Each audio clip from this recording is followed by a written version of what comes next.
Que Dieu vous bénisse au nom merveilleux de notre Seigneur et Sauveur Jésus-Christ. Amen.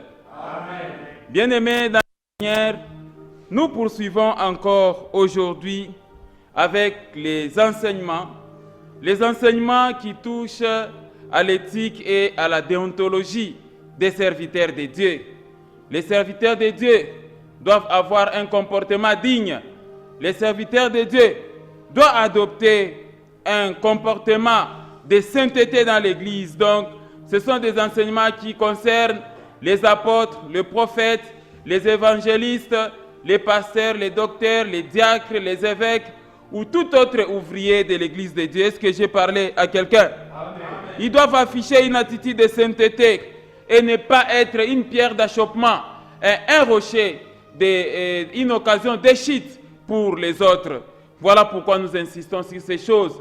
Et aujourd'hui, nous allons voir un thème, un enseignement qui a pour thème les qualités requises d'un diacre dans une église. Amen, amen. Les qualités requises d'un diacre dans une église, c'est le thème de l'enseignement que nous allons voir avec vous cet après-midi. Et en tant que diacre, tu dois aussi avoir des qualités dans l'église. Et en tant que diacre, Dieu définit les critères pour l'être. Donc on ne peut pas être diacre du néant. Il y a donc une observance de certaines qualités, de certaines éthiques et déontologies à respecter pour être qualifié diacre. Est-ce que j'ai parlé à quelqu'un? Alors notre verset de base, là où nous avons tiré les qualités des diacres, est dans le livre de 1 Timothée, chapitre 3, les versets 8 à 13, où nous allons voir ces passages. Les diacres aussi doivent être honnêtes, éloignés de la duplicité, des excès du vin, d'un gain sordide. Verset 9. Conservant les mystères de la foi dans une conscience pure. Verset 10. Le verset 10 dit ceci: qu'on les éprouve d'abord et qu'ils exercent ensuite leur ministère s'ils sont sans reproche. Verset 11. Les femmes de même, donc ça veut dire les femmes peuvent être aussi diaconesses. Les femmes de même doivent être honnêtes, non médisantes, sobres, fidèles en toutes choses. Regardez le verset 12. Les diacres doivent être maris d'une seule femme et diriger bien leurs enfants et leur propre maison. Verset 13. Car ceux qui remplissent convenablement leur ministère s'acquièrent un rang honorable et une grande assurance dans la foi en Jésus-Christ. Amen, amen. Alors, comme nous l'avons vu avec l'évêque, la Bible dit que si quelqu'un aspire à la charge d'un évêque, il désire une œuvre excellente. Tel est le cas aussi pour un diacre. Si quelqu'un aspire à être serviteur de Dieu dans l'église, si quelqu'un aspire à être diacre, il désire aussi une œuvre excellente. Mais les critères sont clairs dans ce livre. Il faut que les diacres soient honnêtes. Il faut que les diacres soient mariés aussi d'une seule femme.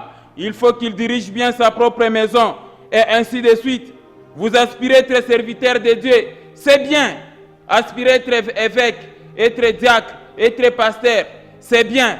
Mais remplir les qualités, les conditions pour être diacre, pour être évêque, pour être apôtre, prophète, tout ça, ainsi de suite, c'est mieux. Et c'est ce que Dieu voudrait de vous. Est-ce que j'ai parlé à quelqu'un? Parce que dans les cas contraires, vous serez des faux apôtres, des faux diacres, des faux prophètes, vous serez des faux serviteurs, des serviteurs du monde des ténèbres déguisés en apôtres de lumière, ce qui ne serait pas bon devant la face de l'Éternel. Est-ce que j'ai parlé à quelqu'un? Notre enseignement aura 3 parties. Nous aurons donc 3 parties à traiter dans cet enseignement pour sa bonne compréhension. Et dans la première partie, nous allons voir les brefs rappels sur les 15 qualités requises pour un évêque dans une église. Et deuxième partie, nous allons voir la signification du concept diacre. Et enfin, la troisième partie, nous allons voir les qualités requises pour être un diacre dans une église. Est-ce que quelqu'un a vu les parties? Voilà ce qui constitue donc, mes frères et sœurs, l'ossature de notre enseignement. Commençons déjà avec la première partie de cet enseignement. Bref rappel sur les 15 qualités requises pour un évêque dans une église. Amen, amen. Ça fait l'objet de mon enseignement la semaine passée, là où j'ai essayé de vous expliquer les 15 qualités qui sont requises pour un évêque. Et j'ai tenté de vous expliquer et vous faire comprendre qui est un évêque. Qu'est-ce qu'on entend par un évêque? Et j'avais insisté que les évêques, on les trouve dans toutes les églises, quelle que soit leur confession. On les trouve dans les églises protestantes, dans les églises de réveil, dans les églises catholiques et partout. On trouve toujours les évêques. Est-ce que j'ai parlé à quelqu'un? Alors, qu'est-ce qu'on entend par un évêque? Et nous avons eu à expliquer que le mot évêque venait donc du latin episcopis, ici du grec ancien episkopos. C'est ça, episkopos, et qui prend la forme en français épiscopal ou évêque, qui signifie un dignitaire ecclésiastique de l'ordre le plus élevé de la prêtrise dans les églises chrétiennes, catholiques, protestantes, luthériennes, anglicanes, ainsi de suite, et qui dans l'église est chargé de la direction ou la conduite d'un diocèse, d'une entité et possède la plénitude du sacerdoce. C'est un pasteur d'une église, un gardien, un surveillant et responsable de la doctrine, de l'enseignement, un superviseur, protecteur, conservateur. Donc un évêque, c'est un dignitaire d'une église, c'est le successeur des apôtres, c'est l'icône même du Christ. Il a l'autorité, il a la surveillance et la supervision d'une église. Amen, amen.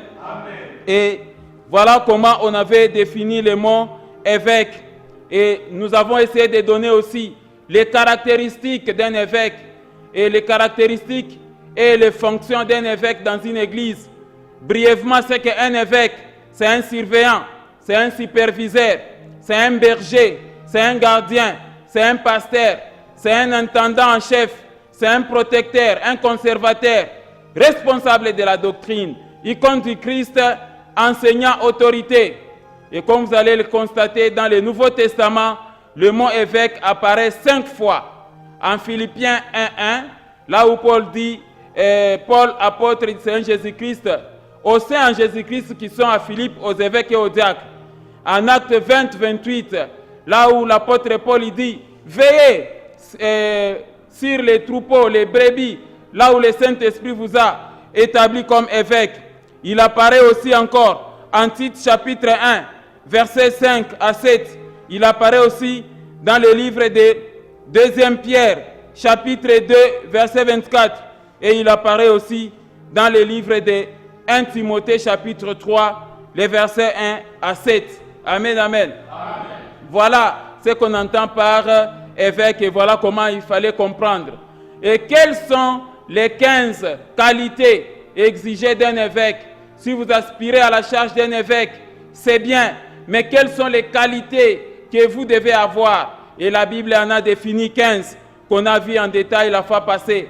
Premièrement, donc 1, l'évêque, ou les 15 qualités requises d'un évêque dans une église. 1, l'évêque doit être irréprochable. 2, l'évêque doit être mari d'une seule femme.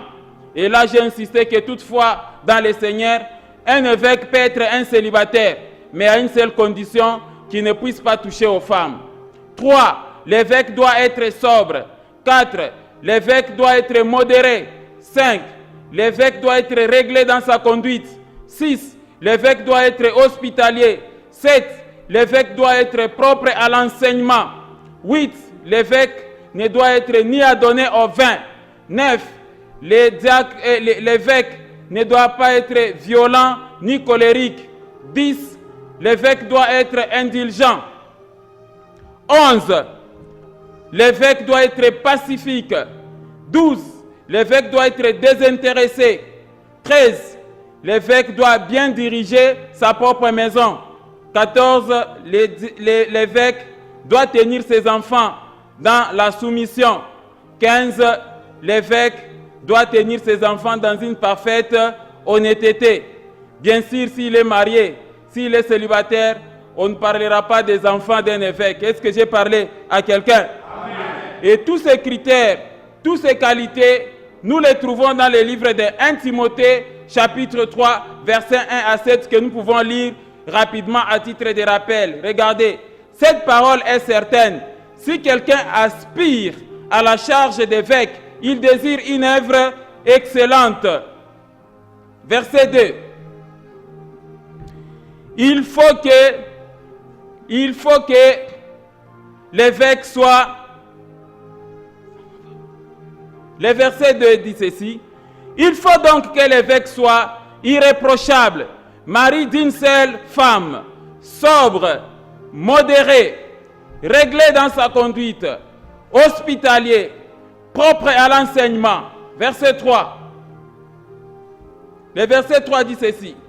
Il faut qu'il ne soit ni adonné au vin, ni violent, mais indulgent, pacifique, désintéressé. Verset 4.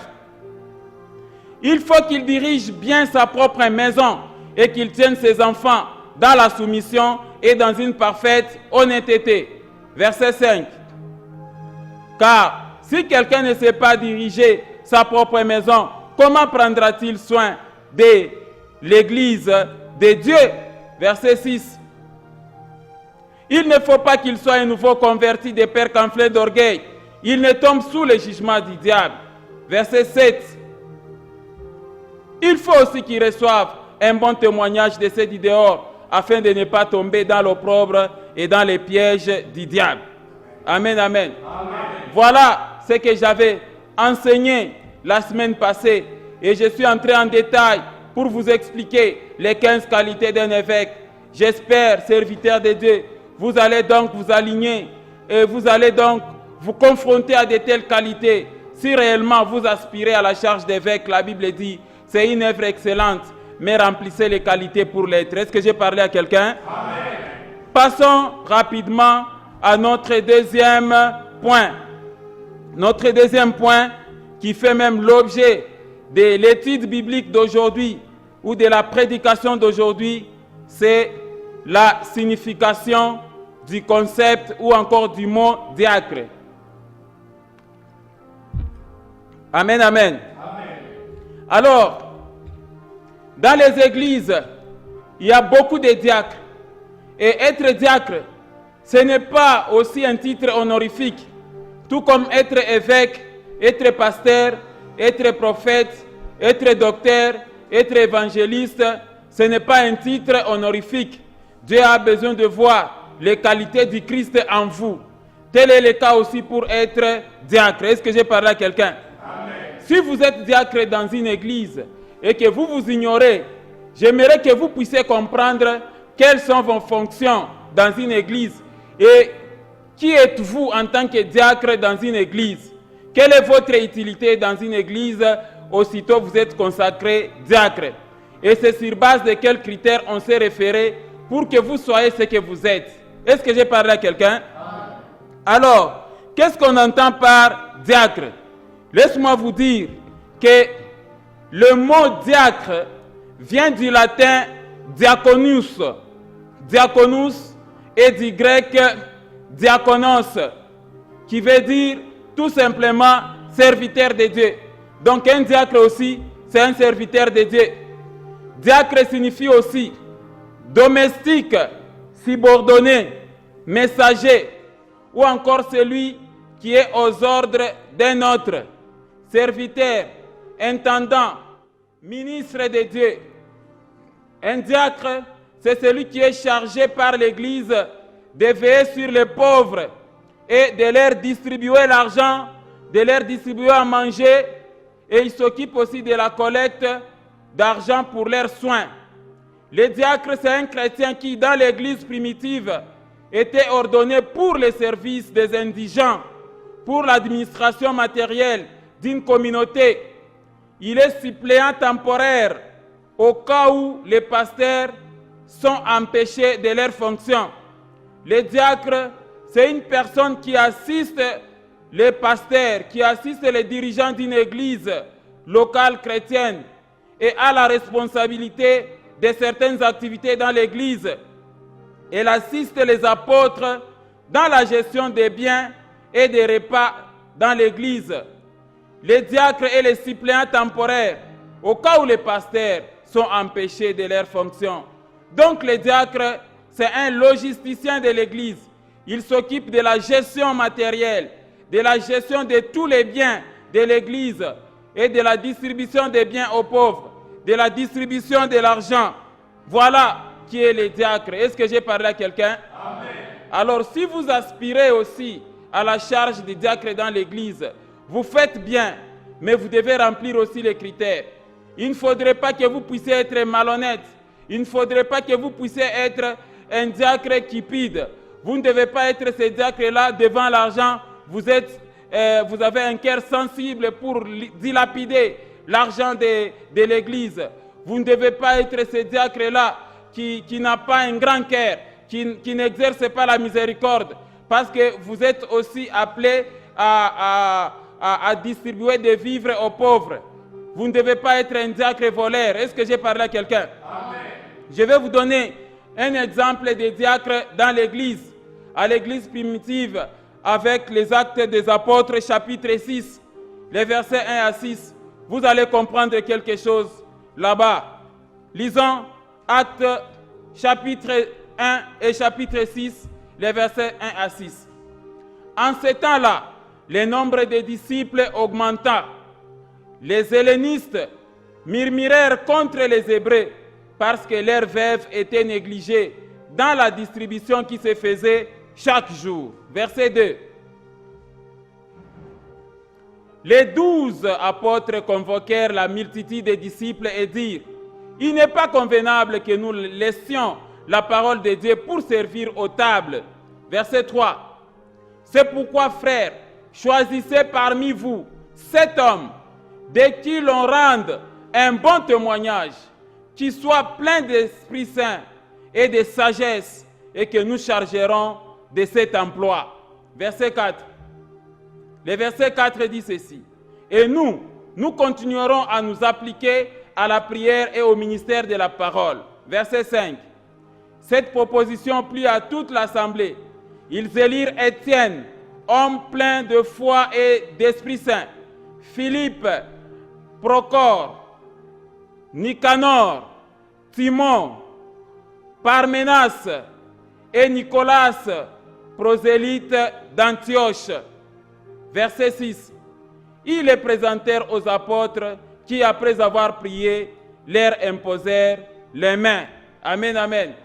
Alors vous venez de voir, c'est là qu'on a désigné comme diacre dans l'église primitive.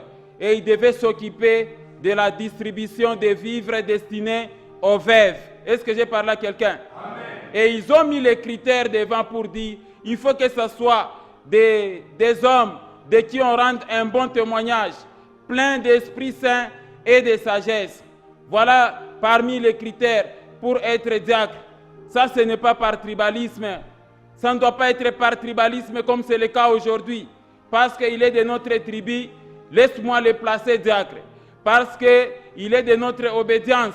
Parce qu'il m'obéit chaque fois quand je donne les ordres, allez, automatiquement. Voilà celui qui sera diacre. Parce que c'est mon beau-frère. Et c'est celui-là que je vais placer diacre. Non, non, non, non, non, non. Ça ne doit pas être ainsi dans les églises. Est-ce que j'ai parlé à quelqu'un? Et dans l'église, les diacres, c'est le signe du Christ le serviteur. C'est le signe de l'humilité. Pourquoi? Parce que le diacre doit servir. C'est aussi un serviteur de Dieu. Un diacre, c'est un serviteur. Mais cela n'exclut pas, bien aimé dans le Seigneur, cela n'exclut pas que les diacres aussi puissent enseigner la parole. Cela n'exclut pas qu'en tant que diacre, vous ne pouvez même pas donner le litrin à celui-là pour enseigner la parole. Non, non. Est-ce que j'ai parlé à quelqu'un? Le diacre peut être aussi appelé à exercer un ministère. Il peut être aussi un enseignant de la parole, le diacre. Le diacre peut aussi avoir des visions. Le diacre peut aussi prophétiser dans l'église. Le diacre peut aussi évangéliser. Est-ce que j'ai parlé à quelqu'un? Voilà comment il faut comprendre qui est un diacre. Vous devez comprendre toutes ces choses. Il peut prêcher les diacres, il peut évangéliser, il peut même faire des miracles. D'ailleurs, vous allez voir dans l'église primitive, la Bible dit qu'Étienne faisait des miracles extraordinaires par ses mains. Est-ce que j'ai parlé à quelqu'un? Alors, toute foi en Christ, parce que la Bible dit ceci, en Jésus-Christ, il n'y a ni homme ni femme. Donc, pour ainsi dire que dans la parole de Dieu ou encore dans l'église, on peut avoir aussi une femme à la tête d'une église. Une femme peut être prophétesse, une femme peut être aussi pasteur, une femme peut être aussi évangéliste, une femme peut être aussi docteur, ainsi de suite. Il n'est pas question de venir avec vos coutumes là du village et dire que non, non, les femmes doivent se taire dans les assemblées. Vous devez bien comprendre le contexte de ces versets-là. C'est parce qu'à Corinthe, il y avait du désordre. Il y avait du désordre. Les femmes s'aimaient du désordre à l'église de Corinthe. Voilà pourquoi l'apôtre Paul, quand il écrit aux Corinthiens, il dit que non, les femmes doivent se taire dans toutes les assemblées. Vous ne devez pas généraliser. Christ nous a rachetés. Les femmes ont reçu aussi le Saint-Esprit de même nature que nous. J'ai parlé à quelqu'un. Le Saint-Esprit que les hommes ont en eux, c'est le même Saint-Esprit aussi que les femmes aussi ont en elles. Est-ce que j'ai parlé à quelqu'un? Laissez les femmes servir Dieu dans l'église. Laissez les femmes aussi prendre des fonctions dans l'église. Est-ce que j'ai parlé à quelqu'un? Donc, en Jésus-Christ, il n'y a ni homme ni femme. Et même dans l'église, dans la parole de Dieu, il y a eu des femmes aussi qui étaient des diaconesses. On peut vérifier ça dans les livres de Romains. Romains chapitre 16, versets 1 à 2. Est-ce que j'ai parlé à quelqu'un? Arrêtez toutes ces coutumes-là de vouloir chosifier les femmes et penser que les femmes sont inutiles dans l'église. Non, les femmes ne sont pas inutiles, elles sont utiles. Elles peuvent aussi servir Dieu. comme les hommes. Est-ce que j'ai parlé à quelqu'un? Je disais qu'on aille encore où? Romains chapitre 16, nous lisons les versets 1 à 2.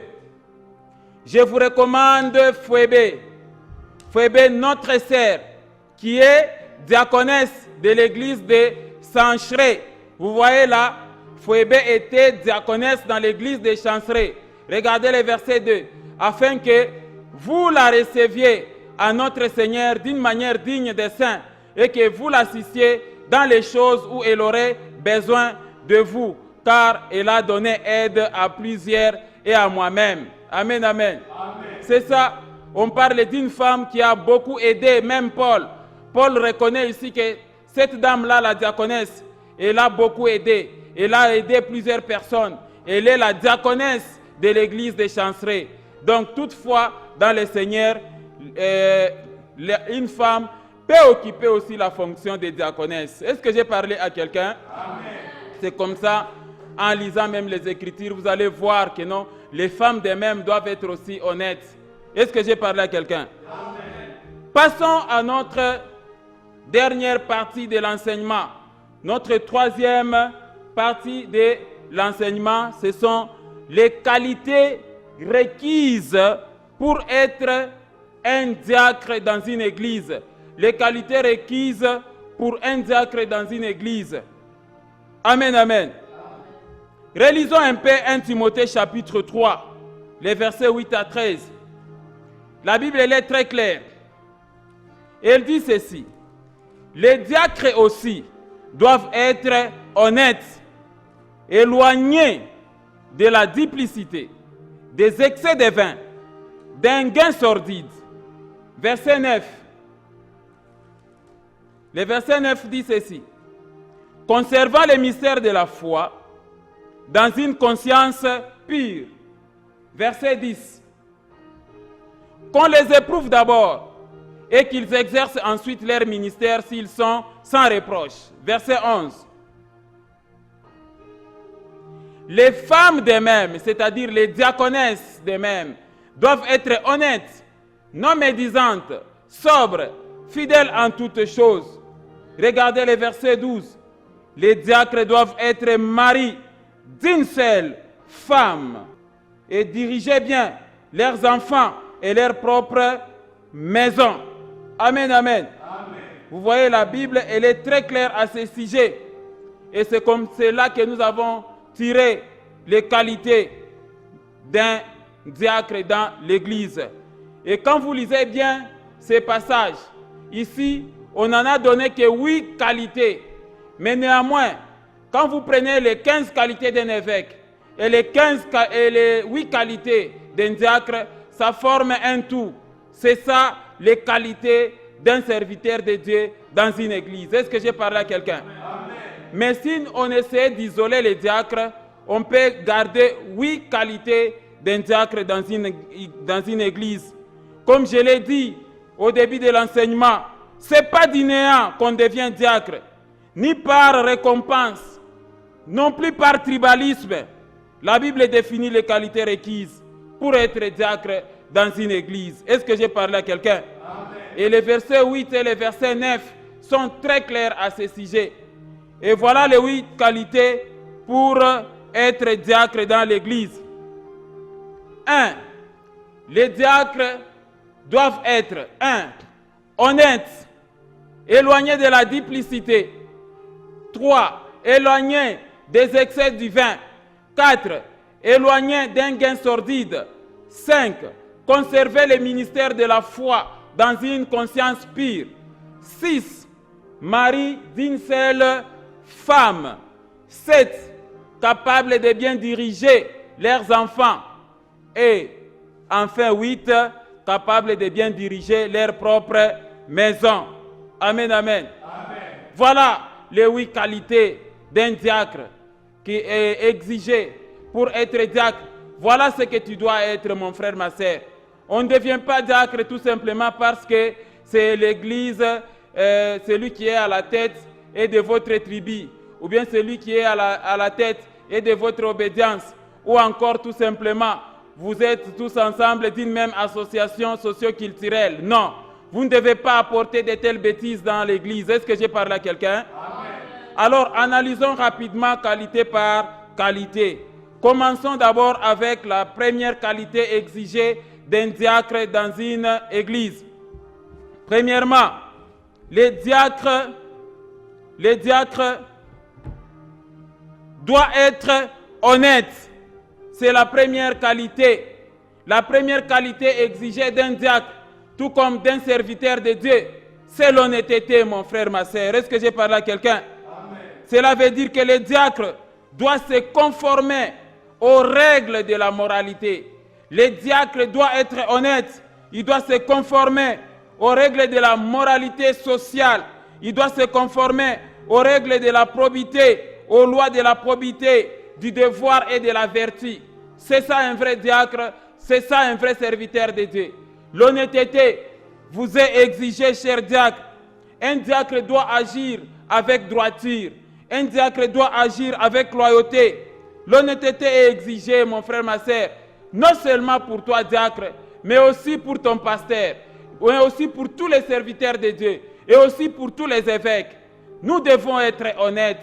La Bible exige cela pour l'être. Sinon, ça ne sera que des titres que vous allez considérer comme honorifiques. Je suis pasteur, je suis apôtre, je suis évangéliste, je suis docteur, je suis, je ne sais pas moi, un conférencier international, je suis évêque, je suis diacre, mais on doit voir toutes ces qualités. Est-ce que j'ai parlé à quelqu'un? Amen. Lisons 1 Roi chapitre 1, versets 51 à 52, vous allez comprendre quelque chose là-bas.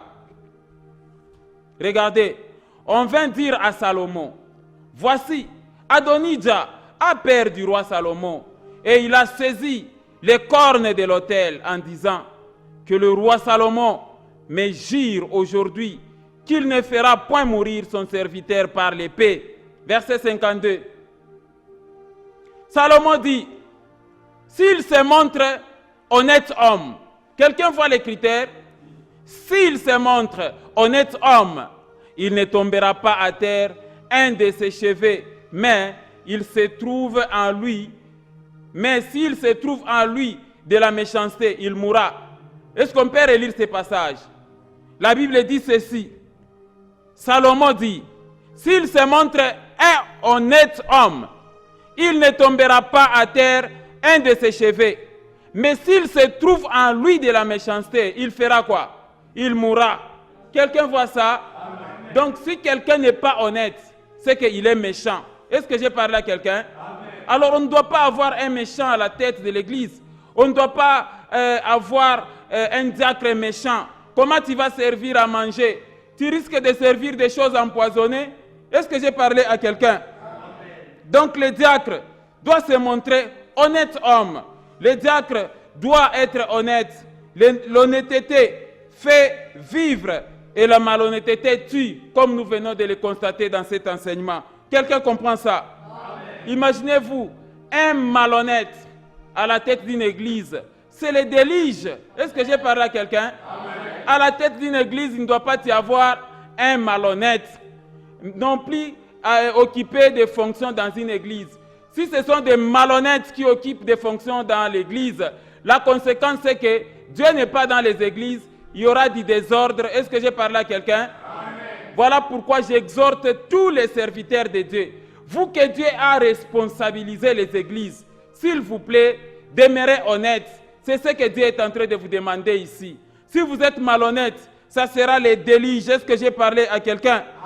C'est la catastrophe. Et dans ce cas-là, les dîmes et les offrandes seront dilapidées par des serviteurs de Dieu. Et il y aura une confusion entre le patrimoine de l'église et le patrimoine du pasteur et de sa famille. Vous pouvez acheter quelque chose au nom de l'église.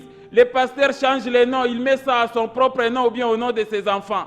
C'est la malhonnêteté. Voilà pourquoi la Bible exige que pour être serviteur de Dieu, pour être évêque et pour être diacre, il faut être honnête. Est-ce que j'ai parlé à quelqu'un? Vous devez comprendre, mes frères et sœurs, toutes ces choses. Voilà pourquoi, chers serviteurs de Dieu, chers diacres, servez Christ avec un cœur honnête. Je vous exhorte par cet enseignement. C'est un enseignement qui vous concerne, vous serviteurs de Dieu.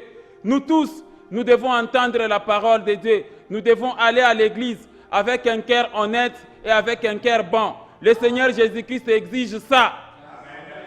Lisons Luc chapitre 8, verset 15. Vous allez comprendre quelque chose. Regardez, en parlant des paraboles des semences, il dit, ce qui est tombé dans la bonne terre, ce sont ceux qui ont entendu la parole avec un cœur honnête et bon, la retiennent et portent du fruit avec persévérance. C'est ça. Donc ce que Jésus attend de nous, c'est un cœur bon et honnête. Donc si vous écoutez la parole de Dieu avec un cœur bon et avec un cœur honnête, les jours où vous êtes placé à la tête de l'église, ou les jours où vous êtes placé serviteur, vous êtes placé diacre, vous allez aussi gérer l'église de Dieu honnêtement. Est-ce que j'ai parlé à quelqu'un? Donc, de nos jours, nos églises sont pleines des hypocrites, nos églises sont pleines de malhonnêtes, et pour preuve, vous allez le constater, il y a des vols dans les églises, les téléphones des fidèles sont volés, les sacs d'âmes, les sacs des dames qui viennent dans l'église, moindre distraction, le voisin ou la voisine peut toujours voler quelque chose. C'est vraiment compliqué ces derniers temps. Même les sorciers s'introduisent dans les églises et ils viennent là comme des agneaux, des hommes mauvais, des sorciers. Ils viennent comme des agneaux alors que ce sont des loups ravisseurs. Et ils parviennent même à occuper des hautes fonctions dans l'église. Ça devient très compliqué. Est-ce que j'ai parlé à quelqu'un? Ils s'introduisent et ils se font même membres influents des services dans l'église jusqu'à devenir diacre, à devenir prophète, à devenir apôtre, chef, je ne sais pas moi, des services d'intercession, jusqu'à devenir même président de l'orchestre ou encore de la chorale. C'est très compliqué, mes frères et sœurs.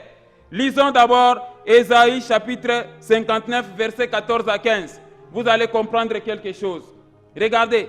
Et la délivrance s'est retirée, et le salut se tient éloigné, car la vérité trébuche sur la place publique, et la droiture ne peut approcher. Verset 15. La vérité a disparu, et celui qui s'éloigne du mal est dépouillé. L'Éternel voit d'un regard indigné qu'il n'y a plus de droiture dans les églises. Oh là là, amen, amen. C'est ça le problème de nos églises aujourd'hui.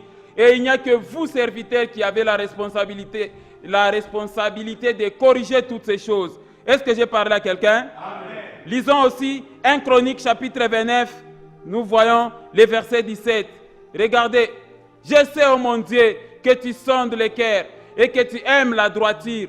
Aussi, je t'ai fait toutes ces offrandes volontaires dans la droiture de mon cœur. Et je vis maintenant avec joie ton peuple qui se trouve ici t'offrir volontairement ses dons. Quelqu'un voit ça?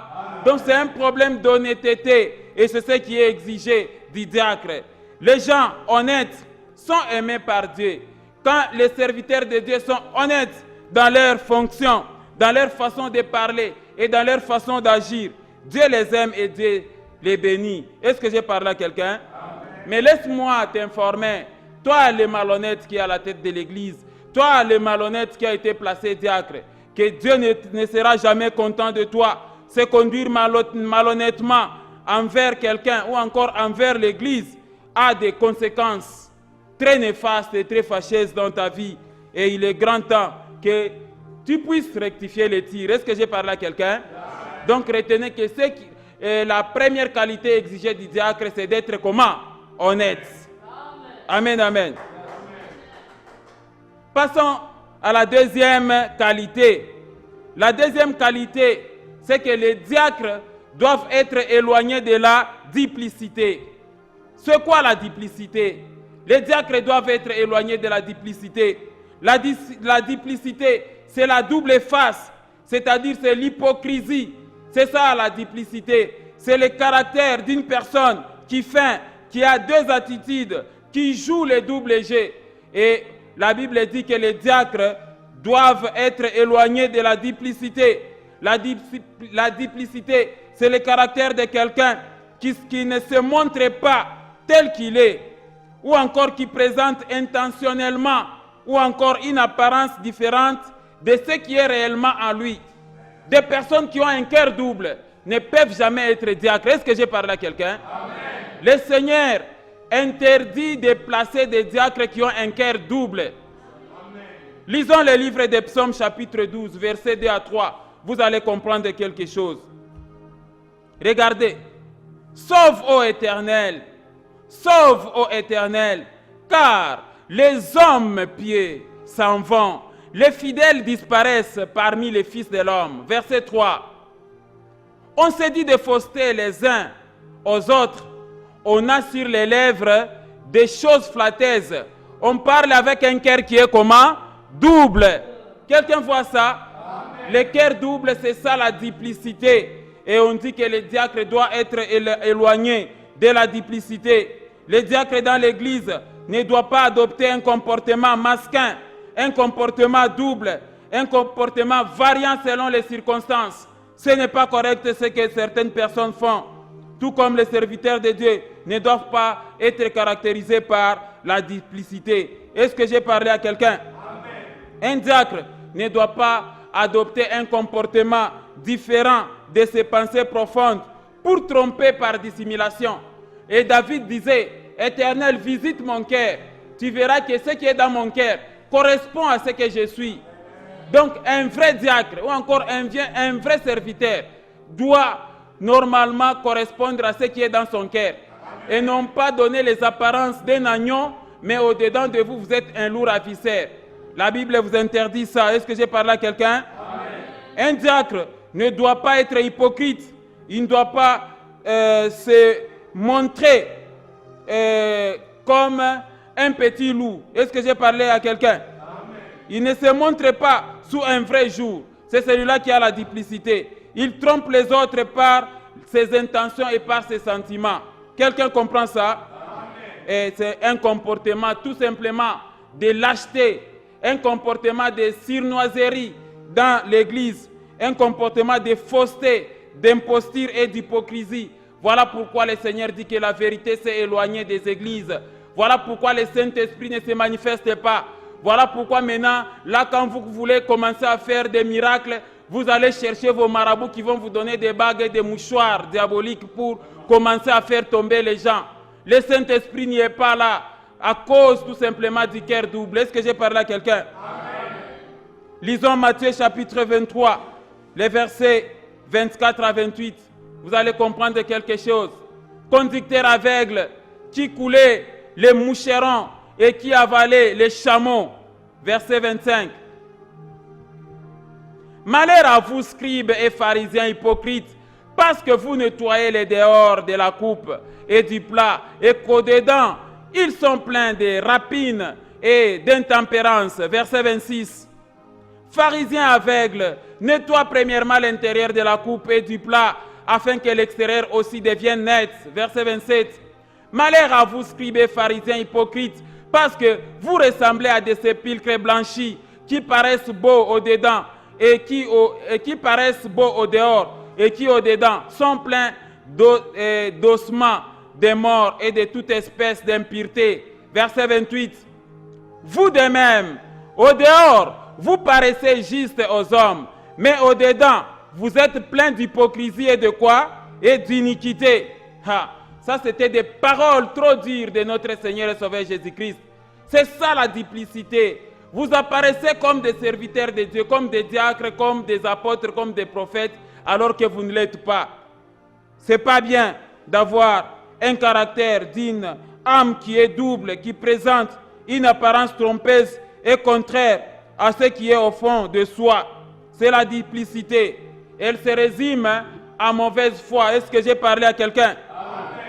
Passons aux troisième qualité d'un diacre.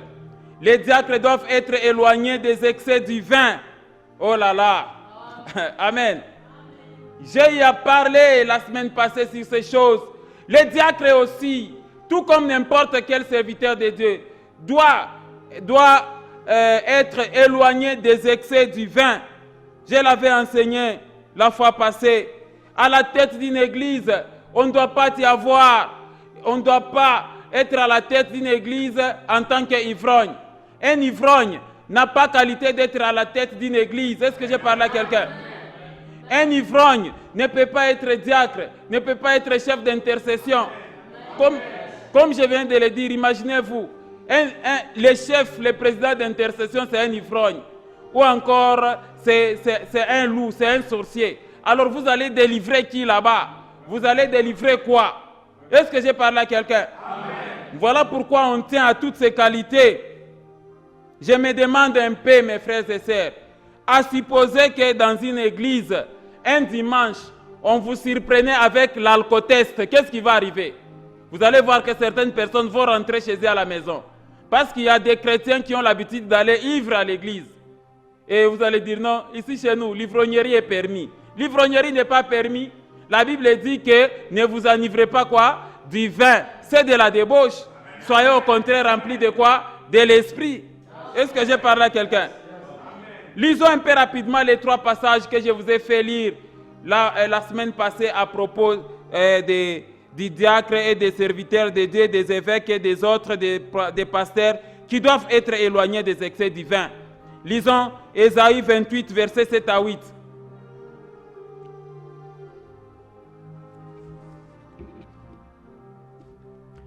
Mais eux aussi, ils chancellent dans les vins et les boissons fortes, leur donnent des vertiges. Sacrificateurs et prophètes chancellent dans les boissons fortes. Ils sont absorbés par les vins. Ils ont des vertiges à cause des boissons fortes. Ils chancellent en prophétisant. Ils vacillent en rendant la justice. Verset 8. Toutes les tables sont pleines de vomissements d'ordures. Il n'y a plus de place. Amen, amen. Vous voyez comment Isaïe a prophétisé. C'est ça aussi le cas des serviteurs aujourd'hui. Tu ne peux pas dire que non, chaque fois quand je suis devant le litrin, j'ai honte de la foule qui me regarde, alors il faut que je prenne un peu de liqueur forte, comme ça, ça va chasser la honte. Non. Est-ce que j'ai parlé à quelqu'un? Lisons aussi Ésaïe 5, 22. Ésaïe 5, 22 dit ceci. Malheur à ceux qui ont de la bravoure pour boire du vin et de la vaillance pour mêler des liqueurs fortes. Est-ce que le verset n'est pas clair, mon frère, ma sœur? Comment expliquer que toi, un serviteur de Dieu, appelé à être un modèle, tu peux être un ivrogne? Ce n'est pas correct. Lisons aussi Ésaïe 5, verset 21. Vous allez voir aussi pour ceux-là qui s'enivrent la nuit et le matin, ils cherchent encore la bière. La Bible a déjà tout écrit. Quand vous lisez Ésaïe chapitre 5, le verset 21 dit ceci. Amen, amen. Malheur à ceux qui ont de la bravoure pour boire du vin et de la vaillance pour mêler des liqueurs fortes. Je disais qu'on aille en Ésaïe chapitre 5.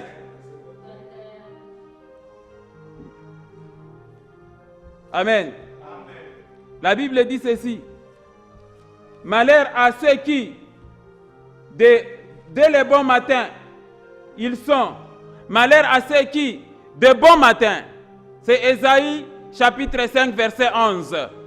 Malheur à ceux qui, de bon matin, courent après les boissons enivrantes et qui, bien avant dans la nuit, sont échauffés par les vins.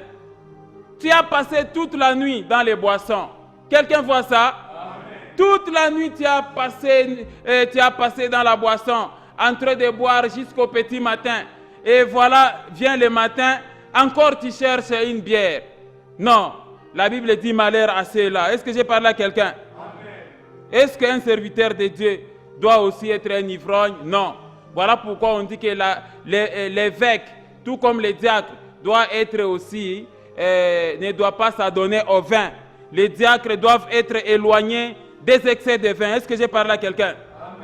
Quatrième qualité d'un diacre, c'est que les diacres doivent être éloignés d'un gain sordide. J'aimerais insister, mon frère, ma soeur, sur ces choses. Les diacres doivent être éloignés d'un gain sordide. Qu'est-ce que cela veut dire, un gain sordide? C'est l'argent sale, l'argent ou les bénéfices, les profits sales, repoussants ou encore répugnants. Les gains sordides, c'est les rançonnements des fidèles par des serviteurs de Dieu. Est-ce que j'ai parlé à quelqu'un? Les diacres doivent être éloignés d'un gain sordide. chers serviteurs, celui qui vous a établi, c'est Dieu. Mais si vous commencez à vous faire payer vous-même, ce n'est pas correct. Est-ce que j'ai parlé à quelqu'un? La Bible dit que Dieu est le rémunérateur de ceux qui les cherchent. Donc, quand les enfants de Dieu viennent dans votre église, ils viennent chercher Dieu et Dieu va les rémunérer. Même si la délivrance est passée par vous, ça ne signifie pas que ces gens-là deviennent redevables à vous. Est-ce que j'ai parlé à quelqu'un? Vous aussi, vous êtes serviteur, vous avez comme patron l'Éternel, notre Dieu, celui qui va vous payer. Mais si vous commencez à vous payer vous-même, ce n'est pas correct. Est-ce que j'ai parlé à quelqu'un? Laissez Dieu vous rémunérer. Priez pour toi, donne-moi l'argent. N'est-ce pas, j'ai fait ceci. C'est que pour vous, Dieu n'est pas votre patron. Est-ce que j'ai parlé à quelqu'un? C'est Dieu qui va vous rémunérer en tant que serviteur. Lisons Hébreux chapitre 6, les versets 10. Vous allez comprendre quelque chose. La Bible dit ceci, en Hébreux chapitre 6, les versets 10. Car Dieu n'est pas injuste pour oublier votre travail et l'amour que vous avez montré pour son nom, ayant rendu et rendant des services à qui? Aux saints. C'est ça, en tant que diacre, vous devez rendre des services à qui? Aux saints. Mais si vous, serviteurs, vous cherchez à vous faire payer vous-même par des fidèles, Dieu ne sera plus votre patron.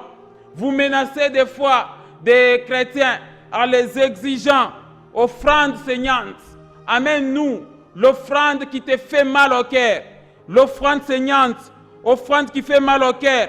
Enveloppe consistante, des bijoux. Vous entrez dans les bureaux des pasteurs, vous trouvez des bijoux que les femmes sont venues déposer parce que toi, les pasteurs, tu les as délivrés. C'est de l'escroquerie, ça. Est-ce que j'ai parlé à quelqu'un?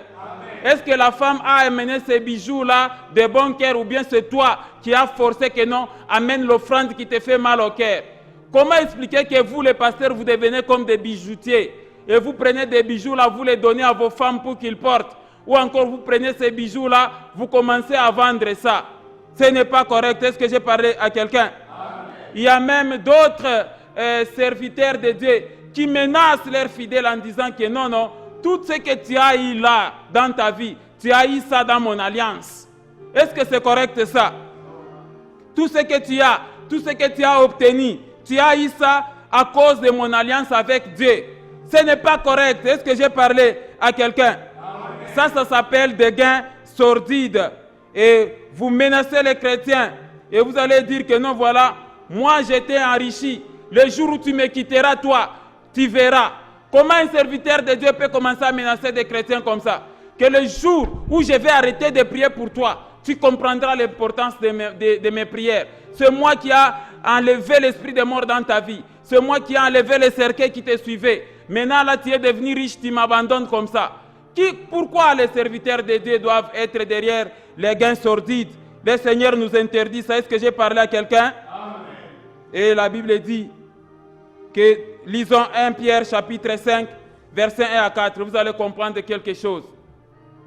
Voici l'exhortation que j'adresse aux anciens qui sont parmi vous. Moi, ancien comme eux, témoin des souffrances de Christ et participant de la gloire qui doit être manifestée. Verset 2. Paissez le troupeau de Dieu qui est sous votre garde, non par contrainte, mais volontairement selon Dieu, non pour un gain sordide, c'est-à-dire les gains malhonnêtes, mais avec dévouement. Verset 3. Non comme dominant sur ceux qui vous seront échis en partage, mais en étant le modèle du troupeau. Verset 4. Et lorsque le souverain pasteur paraîtra, vous obtiendrez la couronne incorruptible de gloire. Donc, chers diacres et serviteurs de Dieu, éloignez-vous des gains sordides, c'est-à-dire l'argent d'une saleté repoussante ou l'obtention de l'argent au moyen des menaces de vos fidèles, au moyen d'une grande bassesse de caractère, des masqueneries ou encore des bassesses extrêmes dégoûtantes et écœurantes. Lisons Ésaïe chapitre 56, versets 9 à 11. Vous êtes bêtes des champs. Venez pour manger, vous, toutes bêtes de la forêt. Verset 10. Ces gardiens, c'est-à-dire ces pasteurs, sont tous des aveugles sans intelligence. Ils sont tous des chiens muets, incapables d'aboyer.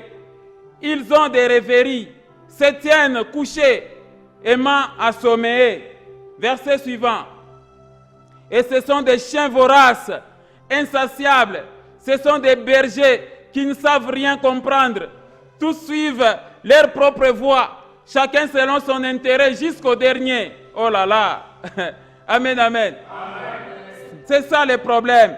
Lisons aussi Jérémie chapitre 6, versets 11 à 13. Vous allez comprendre quelque chose. Je suis plein de la fureur de l'Éternel. Je ne puis le contenir. Répands-la sur l'enfant dans la rue et sur les assemblées des jeunes gens, car l'homme et la femme seront pris, le vieillard et celui qui est chargé du jour. Verset 12. Leurs maisons passeront à d'autres, les champs et les femmes aussi, quand j'étendrai ma main sur les habitants du pays, dit l'Éternel. Les versets suivants. Car depuis les plus petits jusqu'aux plus grands, tous sont avides de gains. Depuis les prophètes jusqu'aux sacrificateurs, tous usent quoi? Des tromperies. Amen, amen. Voilà pourquoi aujourd'hui, on vend des prophéties. Quelqu'un est en train de suivre ça. Les prophéties sont vendues dans les églises et l'église de Dieu est transformée en business. Un serviteur de Dieu ne doit pas vendre ses visions, ne doit pas vendre ses prophéties. Il prend son talent, il met à la disposition de l'église et Dieu va les payer. Mais si vous commencez à prendre vos talents, vous commencez à les vendre à vos fidèles, ce n'est pas correct. Est-ce que j'ai parlé à quelqu'un? Lisons aussi Romains chapitre 16, versets 17 à 18. C'est à toi, chrétien, d'ouvrir l'œil. C'est ça aussi le problème. Comment on peut commencer à te tromper par un serviteur de Dieu? Est-ce que j'ai parlé à quelqu'un? Le sac de farine, tu amènes. Mais dans l'entretemps chez toi, il n'y a rien. La provision de la maison, tu amènes chez ton serviteur. Dans l'entretemps, tes enfants vont crever de faim. Les salons, salle à manger, vous amenez chez vos serviteurs. Mais quand les visiteurs viennent chez vous, vous vous asseyez par terre. Vous pensez que vous êtes bénis comme ça, mais on vous escroque. Est-ce que j'ai parlé à quelqu'un? Je disais encore qu'on a eu. Romains chapitre 16, versets 17 à 18. Je vous exhorte, frères, à prendre garde à ceux qui causent des divisions et des scandales au préjudice de l'enseignement que vous avez reçu. Éloignez-vous d'eux. Regardez le verset 18. Car de tels hommes ne servent point Christ notre Seigneur, mais leur propre ventre. Et par des paroles douces et flatteuses, ils séduisent les cœurs des simples. Est-ce que la parole de Dieu n'est pas claire? Alors, c'est à toi, les chrétiens, il ne faut pas te laisser tromper, te laisser intimider par un serviteur de Dieu qui te rachète de l'argent. Est-ce que la délivrance doit s'acquérir par l'argent? Non. Vous pensez que quand vous donnez l'argent, non, donne l'offrande maintenant, donne l'action de grâce, tu verras, Dieu va agir. Maintenant, quand est-ce que toi, le serviteur de Dieu aussi, tu vas travailler avec Dieu, avec ton argent? Pose-toi aussi la même question. Quand est-ce que toi, le serviteur de Dieu aussi, tu vas payer ta dîme? Est-ce que j'ai parlé à quelqu'un? Lisons 2 Pierre chapitre 2, versets 1 à 3. Il y a eu parmi les peuples de faux prophètes, et il y aura de même parmi vous, de faux docteurs, qui introduiront des sectes pernicieuses, et qui régnant les maîtres qui les a rachetés, attireront sur eux une ruine soudaine. Regardez le verset 2. Plusieurs les suivront dans leur dissolution, et la voix de la vérité sera calomniée à cause d'eux. Regardez le verset 3. Par cupidité, ils trafiqueront de vous au moyen des paroles trompeuses. Ils trafiqueront de vous au moyen des paroles trompeuses, et qui menacent depuis longtemps la condamnation et dont la ruine ne sommeille point. Amen, amen. Un serviteur de Dieu doit s'éloigner des gains sordides et doit être ennemi de la cupidité. C'était ça la condition qu'on avait donnée à Moïse dans le désert. Lisons Exode chapitre 18, versets 20 à 21. J'atterris rapidement. Enseigne-leur les ordonnances et les lois et faites-leur connaître les chemins qu'ils doivent suivre et ce qu'ils doivent faire. Regardez le verset 21. Choisis parmi tous les peuples les hommes capables, craignant Dieu, des hommes intègres, ennemis de la cupidité, établis-les sur eux comme des chefs des 1000, chefs des 100, chefs des 50 et chefs des 10. Voilà les conseils que le Père Jétro donnait. Il faut que tu sois ennemi de la cupidité pour prétendre être responsable dans une église. Amen. Ce n'est pas avec un cœur cupide et un cœur malhonnête qu'on peut conduire l'église de Dieu et les enfants de Dieu. Amen, amen. Comme si la délivrance est devenue une dette de tes fidèles vis-à-vis de toi parce que toi, le serviteur de Dieu, tu es cupide. Voilà pourquoi pour être diacre, il faut être éloigné des gains sordides. Lisons aussi Ézéchiel 34, versets 2 à 4. J'atterris rapidement, mon frère, ma sœur. Ézéchiel 34 dit ceci. Fils de l'homme, prophétise contre les pasteurs d'Israël. Prophétise et dis-leur aux pasteurs, ainsi parle le Seigneur l'Éternel. Malheur aux pasteurs d'Israël qui se paissaient eux-mêmes. Les pasteurs ne devaient-ils pas paître les troupeaux? Donc vous vous paissez vous-même. Verset 3. Vous avez mangé la graisse. Vous vous êtes vêtus avec la laine. Vous avez tué ce qui était gras. Vous n'avez point fait paître les brebis. Verset 4. Vous n'avez pas fortifié celles qui étaient faibles, guéri celles qui étaient malades, pansé celles qui étaient blessées. Vous n'avez pas ramené celles qui s'égaraient, cherché celles qui étaient perdues, mais vous les avez dominées avec violence et avec dureté. C'est ce que font les serviteurs de Dieu aujourd'hui. Vous catégorisez les petits poissons et les gros poissons. Maintenant, là, les fidèles qui viennent dans votre église sont comme des clients maintenant, qui doivent vous donner l'argent. Ce n'est pas correct. Est-ce que j'ai parlé à quelqu'un? Voilà pourquoi l'apôtre Paul, quand il est à Thessalonique, il dit ceci en 1 Thessaloniciens chapitre 2, versets 3 à 8. C'est ça les qualités d'un vrai serviteur. Regardez 1 Thessaloniciens chapitre 2, versets 3 à 8. La Bible dit ceci. Car notre prédication n'est reposée ni sur l'erreur, ni sur les motifs impurs, ni sur la fraude, mais selon que Dieu nous a jugés dignes de nous confier l'évangile. Ainsi nous parlons, non comme pour plaire aux hommes, mais pour plaire à Dieu qui sonde nos cœurs. Jamais en effet nous n'avons usé de paroles flatteuses, jamais nous n'avons eu la cupidité pour mobile. Dieu en est témoin. Nous n'avons point cherché la gloire qui vient de vous, ni des hommes, ni des autres. Nous aurons pu nous produire avec autorité comme apôtres de Christ, mais nous avons été pleins de douceur au milieu de vous, de même qui nourrissent prend un tendre soin de ses enfants. Nous aurons voulu dans notre vive affection pour vous, non seulement vous donner l'évangile de Dieu, mais encore nos propres vies, tant que vous nous étiez devenus chers. Amen, amen. Amen. Cinquième qualité du diacre. Les diacres doivent conserver les mystères de la foi dans une conscience pure. Les diacres doivent garder la foi en Jésus-Christ. C'est les mystères de la foi, c'est Jésus-Christ. Voilà pourquoi l'apôtre Paul dit aux Colossiens, à qui Dieu a voulu faire connaître quelle est la glorieuse richesse de ces mystères, savoir Christ en vous, l'espérance de la gloire. Est-ce que j'ai parlé à quelqu'un? Les diacres doivent garder la foi. Lisons 1 Timothée, chapitre 1, versets 18 à 19. Lisons rapidement. La Bible dit ceci. 1 Timothée. Les commandements que je t'adresse, Timothée, mon enfant, seront les prophéties faites précédemment à ton sujet. C'est que d'après elles, tu combattes les bons combats. Verset 19. En gardant la foi et une bonne conscience. Cette conscience, quelques-uns l'ont perdue et ils ont fait naufrage par rapport à la foi. Les diacres doivent conserver les mystères de la foi dans une conscience pure. Sixième critère, qualité d'un diacre. Les diacres doivent être mariés d'une seule femme. Les diacres doivent être mariés d'une seule femme. Lisons, nous pouvons lire les livres de 1 Corinthiens chapitre 7, 1 à 2. Pour ce qui concerne les choses dont vous m'avez écrit, je pense qu'il est bon pour l'homme de ne point toucher des femmes. Verset 2. Toutefois, pour éviter l'impudicité, que chacun de vous ait sa femme et que la femme ait son mari. On peut lire aussi 1 Corinthiens chapitre 7, verset 7 jusqu'à 10.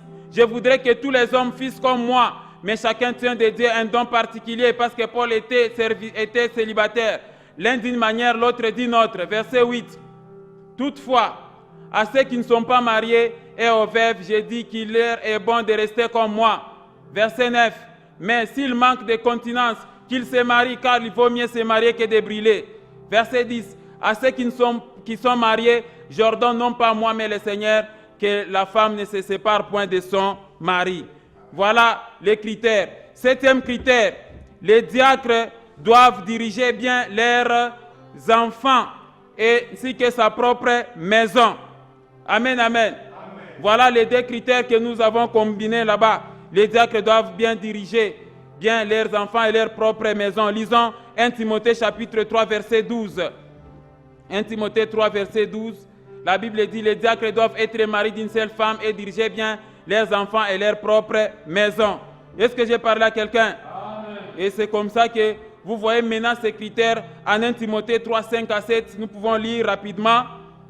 Car si quelqu'un ne sait pas diriger sa propre maison, comment prendra-t-il soin de l'église de Dieu? Il ne faut pas qu'il soit un nouveau converti, des pères enflés d'orgueil. Il ne tombe sous le jugement du diable. Il faut qu'il reçoive aussi un bon témoignage de ceux du dehors, afin de ne pas tomber dans l'opprobre et dans les pièges du diable. C'est ça.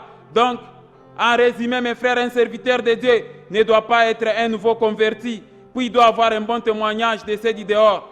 Voici la dernière recommandation que je vous donne.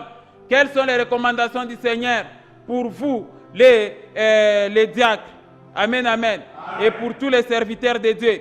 Lisons Actes 20, 17 à 36 et on clôture l'enseignement. Actes chapitre 20. Cependant, des milliers Paul envoya chercher à Éphèse les anciens de l'église. Verset 18. Lorsqu'ils firent arriver vers lui, il leur dit, vous savez de quelle manière depuis les premiers jours où je suis entré en Asie, je me suis sans cesse conduit avec vous. Verset 19.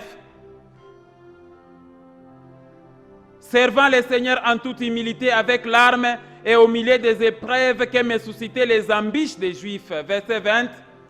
Vous savez que je n'ai rien caché de ce qui vous était utile et que je n'ai pas craint de vous prêcher et de vous enseigner publiquement et dans les maisons. 21.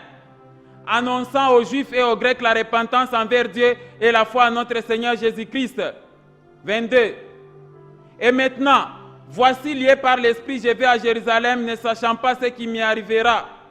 23. Seulement, de ville en ville, l'Esprit Saint m'avertit que des liens et des tribulations m'attendent. 24.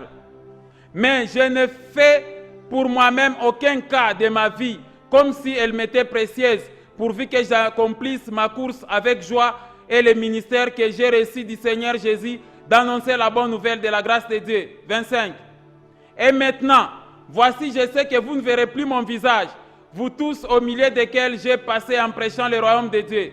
26. C'est pourquoi je vous déclare aujourd'hui que je suis pire du sang de vous tous. 27. Car je vous ai annoncé tous les conseils de Dieu sans en rien cacher. 28. Prenez donc garde à vous-même et à tous les troupeaux sur lesquels le Saint-Esprit vous a établi évêque pour paître l'Église du Seigneur qu'il s'est acquise par son propre sang. 29. Je sais qu'il s'introduira parmi vous après mon départ des loups cruels qui n'épargneront pas les troupeaux. 30. Et qu'il se lèvera du milieu de vous des hommes qui enseignent des choses pernicieuses pour entraîner les disciples après eux. 31.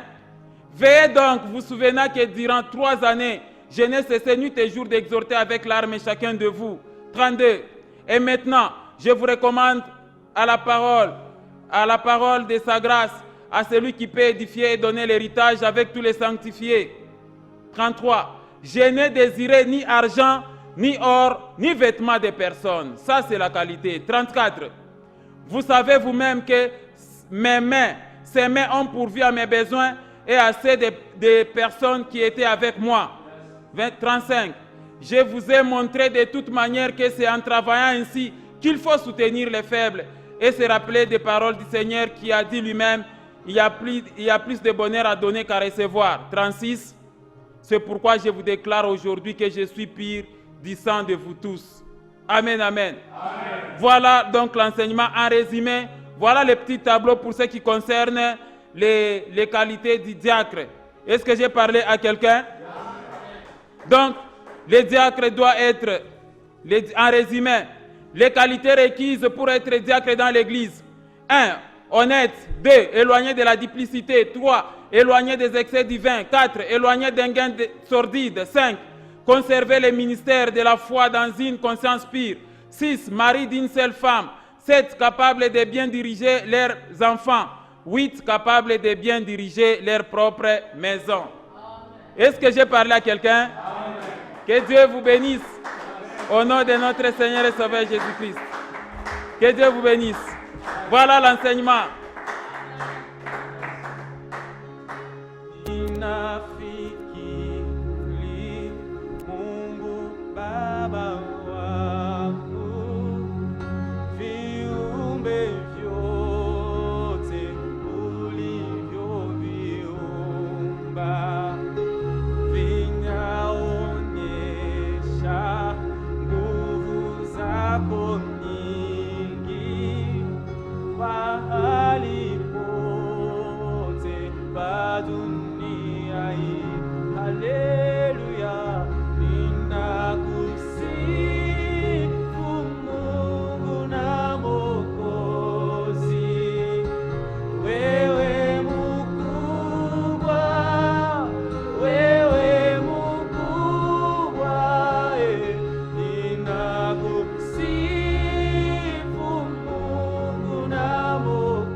Nasikia ndege za